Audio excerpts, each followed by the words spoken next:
Hello friends, எல்லோரும் எப்படி இருக்கீங்க? நல்லா இருக்கீங்களா? சாப்பிட்டீங்களா? ஃப்ரெண்ட்ஸ், எனக்கு கொஞ்சம் தொண்டை கட்டியிருக்கு. ஒரு மாதமாகவே இந்த பெங்களூர் ஃபங்க்ஷன் போயிட்டு வந்தேன். அங்கேருந்து இன்னும் தொண்டை கட்டினது விடவே இல்லை ஃப்ரெண்ட்ஸ். கொஞ்சம் கஷ்டப்பட்டு தான் பேசிகிட்டு இருக்கேன். ஒரு மாதமாக ஊர் மாற்றி மாற்றி மதுரை, பெங்களூரு, அப்புறம் திருச்சி அப்படி மாற்றி மாற்றி போகிறனால தண்ணி சேரலை. இன்னமும் கொஞ்சம் தொண்டை கட்டி தான் இருக்குது. கொஞ்சம் சாரி ஃப்ரெண்ட்ஸ், பார்த்து கிளியராக வேணால் கொஞ்சம் பார்த்து கேட்டுக்கோங்க. இப்போ நாங்கள் எங்கள் வீட்டில் என்னென்ன வாங்கிட்டு வந்தோம், அப்புறம் வந்தவங்க என்ன கொண்டு வந்தாங்க. நேற்றுக்கு எங்கள் அண்ணன் பொண்ணு ஏற்றிட்டு இருந்தானால அது பார்க்குறதுக்காக என் மாமனார் தம்பியோட மாமனார் வீட்டிலேருந்து வந்தாங்க. அவங்க வரும்போது அவங்க வீட்டில் தோட்டத்தில் பறிச்சுட்டு வந்து முருங்கைக்காய் பாருங்கள், எவ்வளோ பெருசு பாருங்கள் ஃப்ரெண்ட்ஸ், சூப்பராக இருக்கும். அவங்க சொன்னாங்க இதில் சாம்பார் வச்சு சாப்பிட்டு பாரு, சூப்பராக இருக்கும் அப்படின்னு சொன்னாங்க. நல்லா இருக்குமா. ஒரு காய் 15 ரூபா இப்போ விற்கிறாங்க கடையிலலாம். அதனால் நல்லா இருக்கும். நானும் கடைக்கெலாம் கொடுக்க மாட்டேன், எல்லோருக்கும் 4-5 கொடுத்துருவேன். சரி இங்கே பார்க்க வந்தீங்கன்னா அப்படியே கொண்டு வரலாம் அப்படின்னு சொல்லிட்டு கொண்டு வந்தாங்க. அதுக்கப்புறம் பாருங்கள், அவங்க வீட்டில் எலுமிச்சம்பழம் அவ்வளோ இருக்குதான், நிறையா இருக்குது அப்படின்னு சொல்லிட்டு எங்கள் அண்ணன் வீட்டுக்கு 15, என் வீட்டுக்கு 15ன்னு சொல்லி 20, எனக்கு 20 அங்கே 20ன்னு சொல்லி எலுமிச்சம்பழம் கொண்டு வந்தாங்க. இங்கே பாருங்கள் ஃப்ரெண்ட்ஸ், இந்த வெயிலுக்கு நல்லா லெமன் ஜூஸ் போட்டு குடிக்கலாம். ஆனால் எனக்கு தான் தொண்டை கட்டியிருக்குதே, ஆசையாக தான் இருக்குது. பார்ப்போம், தொண்டை 2-3 நாள் இன்னும் சரியாயிட்டா நல்லது. இன்னும் சரியாகவே இல்லை. தொண்டை சரியாகணும்னு சொல்லி அந்த சுண்ணாம்பு, அதுக்கப்புறம் ஜீனி இதெல்லாம் கலக்கி நான் தொண்டையில் போட்டேன். அப்படி இருந்தும் தொண்டை சரியான பாடே இல்லை. இத்தனைக்கு வெயில் காலம், எப்போ வெயில் காலம் வந்தாலே நான் அந்த கரும்பு ஜூஸ் கட்டாயம் குடிச்சிடுவேன். மதுரைக்கு போகும்போதெல்லாம் ஆசை, ஜிகர்தண்டா மதுரைக்கு போனால் கரும்பு ஜூஸு ஜிகர்தண்டாவும் சாப்பிடாமல் வரவே மாட்டேன். ஆனால் இந்த தடவை மதுரைக்கு போய் கடையை பார்க்கும்போது ஆசையாக இருக்குது. வாவான்னு கடை இழுக்குது, ஆனால் என்னால் குடிக்க முடியல. தொண்டை கட்டியிருக்கிறதே, என்ன செய்கிறது, சாப்பிட முடியாமல் வந்துட்டேன் ஃப்ரெண்ட்ஸ். இப்போ லெமன் வேறு வந்துருச்சு. லெமனை பார்த்தோன்னே ஆசையாக இருக்குது, லெமன் ஜூஸ் போட்டு குடிக்கணும்னு. ரொம்ப ஆசையாக இருந்தால் சுடுதண்ணியில் போட்டு கலந்தாலும் குடிச்சிருவேன். ஆனால் ஒரு சிலர் சொல்கிறாங்க லெமன் சளி பிடிக்காது, குடிங்கன்னு. பார்ப்போம் எப்படின்னு, ஆசையாக இருக்குது. அப்புறம் ஃப்ரெண்ட்ஸ், இது பாருங்கள், எங்கள் அத்தை நாங்கள் போன வாரம் வாக்கிங் போகிறேன் அப்படின்னு சொல்லிட்டு வாக்கிங் போனாங்க. வாக்கிங் போயிட்டு வர வழியில் பார்த்தா கீரையை பிடிச்சிட்டு வராங்க. என்ன கீரைன்னா முடக்கத்தான் கீரை. நான் போன வீடியோலேயே உங்கள்கிட்ட சொல்லியிருந்தேன், முடக்கத்தான் ரொம்ப நல்லது, எல்லோரும் சாப்பிடுன்னு சொல்லி. பார்த்தா எங்கள் வீட்டை சுற்றியே அவ்வளோ முடக்கத்தான் கீரை இருக்குது. நீ தினமும் கடையில் போய் 30 ரூபான்னு வாங்கினேன் ஃப்ரெண்ட்ஸ் நான் கடையில். ஆனால் அத்தை பார்த்துட்டு திட்டுறாங்க, டெய்லி நீயே வாக்கிங் போகிற மாதிரி சுற்றி போய் கொஞ்சம் கொஞ்சம் பிடிச்சிட்டு அன்னன்னைக்கு போட்டு குடிக்க வேண்டியதானே, இல்லை தோசையில் ஊற்றி சாப்பிட்லாம்ல அரைச்சி அப்படின்னு சொல்லி சமத்திட்டு வாங்கினேன். இல்லைத்தான் நான் போனதே இல்லை, பார்த்ததே இல்லை, எங்கே இருக்குதுன்னு அத்தையிட கேட்குறேன். இந்த ஒரு நாள் நான் வாக்கிங் போனேன், பார்த்து எல்லாம் பிடிச்சிட்டு வந்துட்டேன். நீ இங்கே இருக்கிற டெய்லி சுற்றி ரோட்டு மேலே அவ்வளோ கிடக்குது படர்ந்து.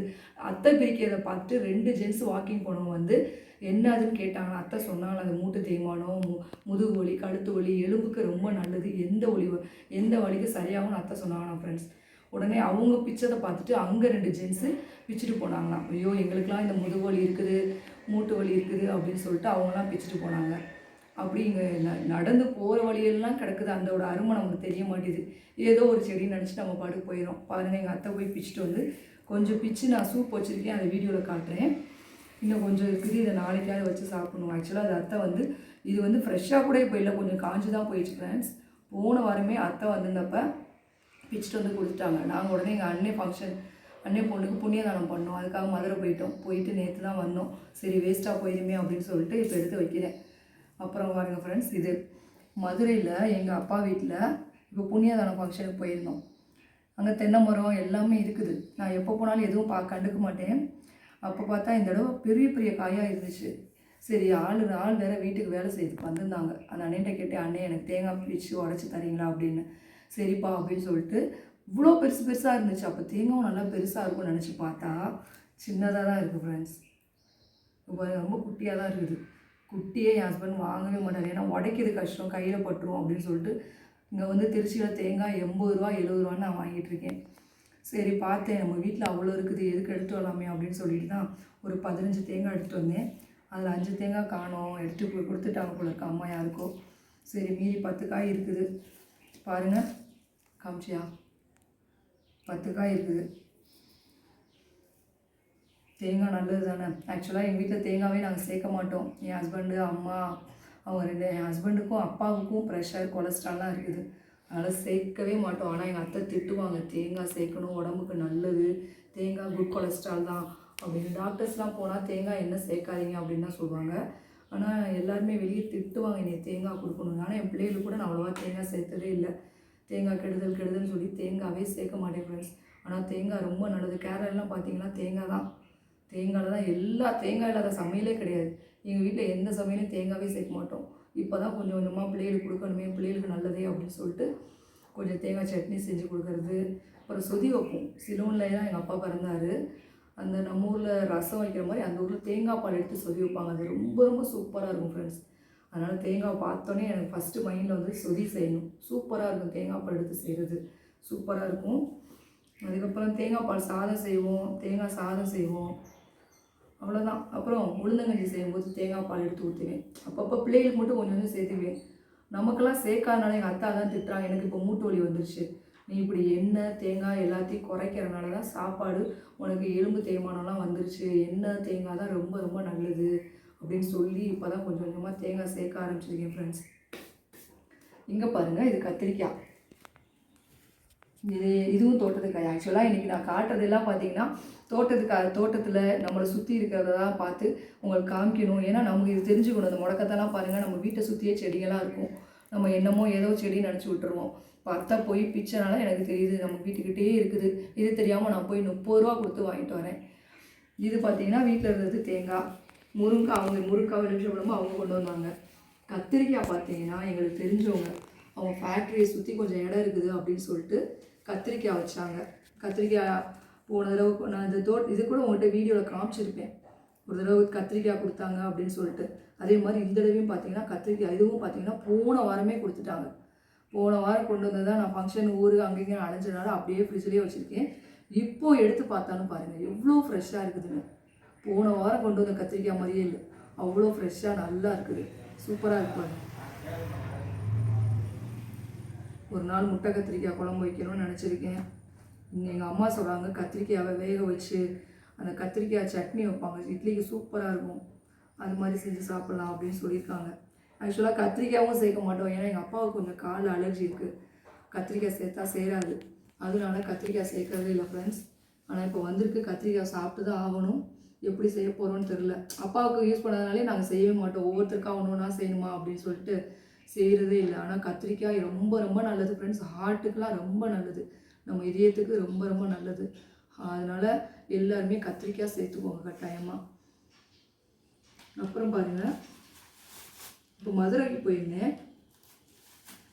மதுரைக்கு போயிருந்தப்போ எங்கள் அத்தை பொண்ணு அவங்க வீட்டு மரத்தில் இருந்து மாங்காய் சும்மாவே சளி பிடிச்சிருக்கு சேராது, சரி கூட மாங்காய் பச்சடி வச்சுக்கோங்க அப்படின்னு சொன்னேன். இல்லை நீ இது மாங்காய் கிடையாது, பார்க்க தான் பச்சையாக இருக்கும், ஆனால் அறுத்து சாப்பிட்டேன்னா அப்படியே உள்ளே எல்லாம் எல்லோ கலராக இருக்கும். மாம்பழம் தான், செம்ம டேஸ்ட்டாக இருக்கும். எங்கள் வீட்டு கேரளாவிலேருந்து அவங்களுக்கு கொண்டு வந்து ஒருத்தவங்க கொடுத்தாங்களாம்.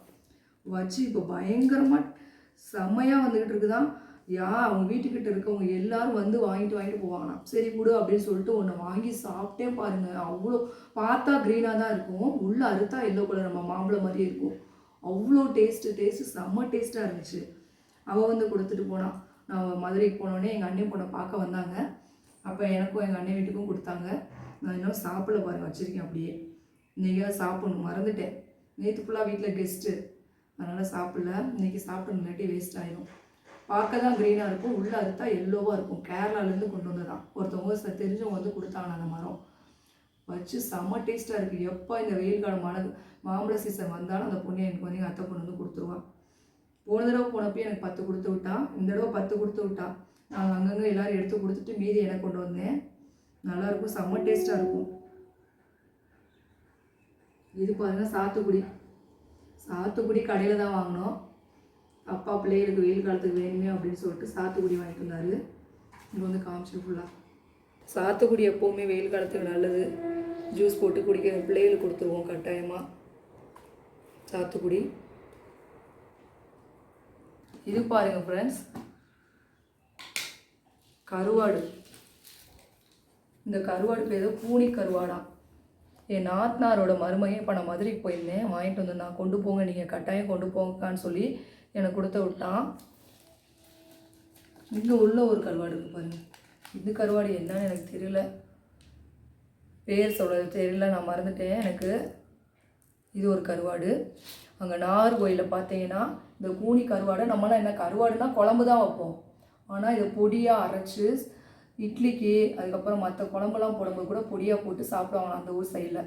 நல்லா இருக்கும்க்கா, நீங்களும் கொண்டு போங்க அப்படின்னு சொல்லி கொண்டு வந்து கொடுத்துட்டு 10 நாள் ஆயிடுச்சு. ஆனால் நான் இன்னும் செய்யலை. அவன் நீ அதான் திட்டா செஞ்சிட்டிங்களான்னு கேட்டான். இல்லைப்பா அப்படின்னு. எனக்கு இந்த ஃபங்க்ஷன் அது இதுன்னு அடைஞ்சதுலேயே டைம் சரியாயிடுச்சு. அதனால் நான் செய்யலை. அதனால் இது பொடி செஞ்சு சாப்பிட்டோம். நாங்களாம் சாப்பிட்டே முடிச்சிட்டோம், நீங்கள் இன்னும் செய்யவே இல்லையாக்கா அப்படின்னு சொல்லி திட்டினா. சரிப்பா செய்கிறேன், எனக்கு டைம் இல்லை அப்படின்னு சொன்னேன். இனிமேலாவது செய்யணும். கூனி கருவாடு இது பார்க்கறதுக்கே அழகாக இருக்குது பாருங்களேன். குட்டி குட்டியாக கருவாடு நான் பெருசாகவே தான் பார்த்துருக்கேன். இது டிஃப்ரெண்ட்டாக இருந்துச்சு. கூனி கருவாடு அப்படின்னு சொன்னால் நான் வாங்கி அப்படியே ஃப்ரிட்ஜ்லேயே வச்சுருக்கேன். வெளியே வச்சா எறும்பு தூக்கிட்டு போயிடும். அதனால தான் ஃப்ரிட்ஜில் வச்சுருந்தேன். சரி உங்கள்கிட்ட காட்டலான்னு தான் எடுத்தேன். இந்த கருவாடு பாருங்கள். இது என்ன கருவாடு எனக்கு தெரியல. இது ஒரு நாள் குழம்பு வச்சிட வேண்டியதான். நீங்களாம் செஞ்சுருக்கீங்களா? என் நாத்தனார் பொண்ணு சொன்னால் இதுலேயே குழம்பும் வைக்கலாம் அப்படின்னு சொல்லி. செமையாக இருக்கும். அது எப்படி செய்யணும்னா, வடைச்சட்டியில் சும்மா எண்ணெய் ஊற்றாமல் வறுத்துட்டோன்னா இதில் இருக்க மண்ணெல்லாம் போயிடும். அதுக்கப்புறம் சுடுதண்ணியில் போட்டு கழுவிட்டு நம்ம எப்பயும் போல் நார்மலாக குழம்பு வைக்கிற மாதிரி வைக்கலாம் அப்படின்னு சொல்லி சொன்னால் கூனி கருவாடு. ஆனால் இந்த பையன் என்ன சொல்கிறான், அவன் நாகர்கோயிலில் வேலை பார்க்குறான். அந்த ஊரில் இதுதான் ரொம்ப பாப்புலர்க்கா, இதில் இட்லி பொடி மாதிரி நம்ம அரைச்சி வச்சுக்குவோம், இது எதுக்கு தேவையோ நாங்களாம் போட்டு சமைச்சு சாப்பிடுவோம், அவங்களாவே ஜென்ஸாகவே சமைச்சு தான் சாப்பிட்றாங்க, அப்படி சமைச்சு சாப்பிடுவோம், நல்லா இருக்கும்னு சொல்லி சொன்னான். சரி பார்ப்போம், பொடியாக செய்யறேனா இல்லை குழம்பு வைக்கிறேனா அப்படின்னு தெரியல. இல்லை வீட்டுக்கு வரவங்களுக்கு அப்படியே எடுத்து கொடுத்துறேன். நான் அப்படிலாம் கொடுக்க மாட்டேன். அவன் எனக்காக கொண்டு வந்து கொடுத்துருக்கான். இப்போ நம்ம வேணால் மற்றவங்க கொடுக்கலாம். டேஸ்ட் பண்ணி பார்க்கணும், ட்ரை பண்ணுறேன், எப்படி வருதுன்னு உங்களுக்கு சொல்கிறேன் ஃப்ரெண்ட்ஸ். ஓகே ஃப்ரெண்ட்ஸ், இது சுண்டல் தீர்ந்து போச்சு. சரி வீட்டுக்கு இப்போ ஊருக்குலாம் போயிட்டோமா, மொத்த ஜாமான் வாங்கவே இல்லை, அலைஞ்சு தெரிஞ்சு இப்போ தான் வீட்டில் செட் ஆகி உட்காந்துருக்கோம். இனிமேல் தான் வாங்கணும். இப்போ அவசர தேவைக்குன்னு சொல்லி சுண்டல் வாங்கிட்டு தான் இருப்பான். ஏதாவது குழம்பு வச்சுக்கலாம் அப்படின்னு சொல்லிட்டு சுண்டல் வாங்கியிருக்கேன். அவ்வளோதான் ஃப்ரெண்ட்ஸ், இன்றைக்கி வீடியோ இதுதான் எங்கள் வீட்டில். ஓகே ஃப்ரெண்ட்ஸ், என் வீடியோ பார்க்குறவங்க லைக் பண்ணுங்கள், ஷேர் பண்ணுங்கள், சப்ஸ்கிரைப் பண்ணுங்கள். ஓகே ஃப்ரெண்ட்ஸ், எங்கே பாருங்கள், நான் இந்த முடக்கத்தாங்காய் கீரையை சூப் வச்சுருந்தோம்ல அது, அப்புறம் அந்த முருங்காய் கொஞ்சம் கறி குழம்பு மாதிரி பட்டை கிராம்பு ஏலக்காய் வெங்காயம் தக்காளி இஞ்சி வெள்ளைப்பூடெல்லாம் போட்டு கறி குழம்பு மாதிரியே வச்சுட்டேன். இந்த சூப்புக்கு இதெல்லாம் அறுத்து போட்டு அதில் சூப்புக்கு என்னென்ன போட்டேன்னா வெங்காயம் தக்காளி மிளகு சீரகம் வெள்ளைப்பூடு இதெல்லாம் போட்டு செஞ்சுருக்கேன். பாருங்கள் சூப்பு இதுதான். ஓகே ஃப்ரெண்ட்ஸ், பாய்.